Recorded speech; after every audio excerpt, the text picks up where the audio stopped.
ഒരുപാട് വേദനകളുടെ, ഒരുപാട് നെടുവീർപ്പുകളുടെ പേരാണ് പോപ്പുലർ ഫ്രണ്ട് ഓഫ് ഇന്ത്യ. ഒരുപാട് വേദനകളുടെ, കണ്ണീരിന്റെ, നെടുവീർപ്പിന്റെ ശബ്ദമാണ് പോപ്പുലർ ഫ്രണ്ട് ഓഫ് ഇന്ത്യ. ഇത് കണ്ണൂരിലോ കേരളത്തിലോ കാസർകോട്ടോ കോഴിക്കോട്ടോ കർണാടകയിലോ തമിഴ്നാട്ടിലോ മാത്രമല്ല, യുപിയിലെ മീററ്റിലെയും അലിഗഡിലെയും ഉമ്മമാരുടെ വേദന, ഉപ്പമാരുടെ തേങ്ങലുകൾ, ആസാമിലെ നെല്ലിയില് ഒരൊറ്റ രാത്രി കൊണ്ട് 100 കണക്കിന് ആളുകളെ, നെല്ലി എന്ന് പറയുന്ന ഗ്രാമത്തിലെ 100 കണക്കിന് ആളുകളെ ഒരൊറ്റ രാത്രി കൊണ്ട് കൊന്ന് കിണറിലിട്ട് കുഴിച്ചു മൂടാനുള്ള പരിശ്രമത്തിനിടയിൽ ആ കിണറിലെ വെള്ളത്തിന്റെ മുകളിലായിപ്പോയി എന്നുള്ളത് കൊണ്ട് മാത്രം രക്ഷപ്പെട്ട 9 വയസ്സുകാരി മല്ലിക ബാനു എന്ന് പറയുന്ന പെൺകുട്ടി ഈ ലോകത്തോട് പറഞ്ഞു, നെല്ലിയിലെ RSSന്റെ ആളുകള്, കർസേവകര്, ഹിന്ദുത്വ ഭീകരവാദികള് ഞങ്ങളുടെ ഗ്രാമത്തിലേക്ക് വന്ന് ഓരോ കുടുംബത്തിലെയും ആളുകളെ കൊണ്ടുപോയി കൊന്ന് ആ വഴിവക്കത്തുള്ള കിണറിൽ കൊണ്ടുപോയിട്ടു.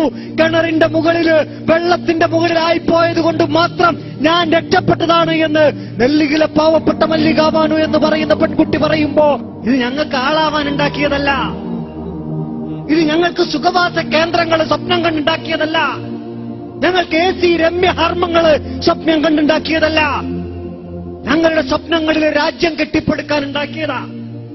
ഇവിടെ ഞങ്ങൾക്ക് ഭൂവിരിച്ച പരവതാനികൾ ലഭിക്കുമെന്ന് ഞങ്ങൾ വിചാരിച്ചിട്ടില്ല. ഒരുപാട് വേദനകൾ, ഒരുപാട് കണ്ണീരുകൾ, അതാണ് പോപ്പുലർ ഫ്രണ്ട് ഓഫ് ഇന്ത്യയുടെ ത്രിവർണ്ണ പതാക സൃഷ്ടിച്ചത്. ആ നെടുവീർപ്പുകൾ ഏറ്റെടുക്കുക ഞങ്ങൾ ചെയ്തു. الذين يقولون ربنا أخرجنا من هذه القرية الظالم أهلها واجعل لنا من لدنك وليا واجعل لنا من لدنك نصيرا. പടച്ചവനെ, ഒരു സഹായിയെയോ രക്ഷകനെയോ അയച്ചുകൊണ്ട തമ്പുരാനെ, അല്ലെങ്കിൽ ഞങ്ങളെ ഈ നാട്ടിൽ നിന്നൊന്ന് രക്ഷിക്കുക തമ്പുരാനെ എന്ന് പറഞ്ഞ് കരഞ്ഞ് നിലവിളിച്ച് നെടുവീർപ്പയച്ച ഈ രാജ്യത്തിലെ, ഇന്ത്യ രാജ്യത്തിലെ ആയിരക്കണക്കിന് ലക്ഷക്കണക്കിന് വരുന്ന സ്ത്രീ പുരുഷന്മാരുടെ, കുട്ടികളുടെ, വൃദ്ധന്മാരുടെ നെടുവീർപ്പുകളുടെ, തേങ്ങലുകളുടെ, കരച്ചിലിന്റെ, കണ്ണീർ കണങ്ങളുടെ സൃഷ്ടിയാണ് പോപ്പുലർ ഫ്രണ്ട് ഓഫ് ഇന്ത്യ. ഇതിനെ ഒരു ദിവസം കൊണ്ട് നിങ്ങൾക്ക് ഇല്ലാതാക്കാനാവില്ല. എന്ന് ഈ കണ്ണീരുകൾ അവസാനിക്കുന്നുവോ, എന്ന് ഈ തേങ്ങലുകൾ അവസാനിക്കുന്നുവോ, എന്ന് ഈ നെടുവീർപ്പുകൾ അവസാനിക്കുന്നുവോ, അന്ന് ഞങ്ങളില്ലാതെയാകും. അത് മാത്രമാണ് ഞങ്ങളുടെ ലക്ഷ്യം. നിങ്ങൾക്ക് അത് തരാൻ പറ്റും.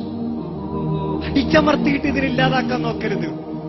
ഈ കണ്ണീരുകൾ ഒപ്പി, ഈ തേങ്ങലുകൾ അകറ്റി, ഈ നെടുവീർപ്പുകളെ ആശ്വസിപ്പിച്ച് ഈ രാജ്യത്തെ മുസ്ലിങ്ങൾക്ക് സുരക്ഷിതത്വം നൽകാൻ നിങ്ങൾക്കെന്ന് സാധിക്കുന്നുവോ അന്ന് വരെ ഞങ്ങൾ ഇവിടെ ഉണ്ടാകും ഇൻഷാ അല്ലാഹ്.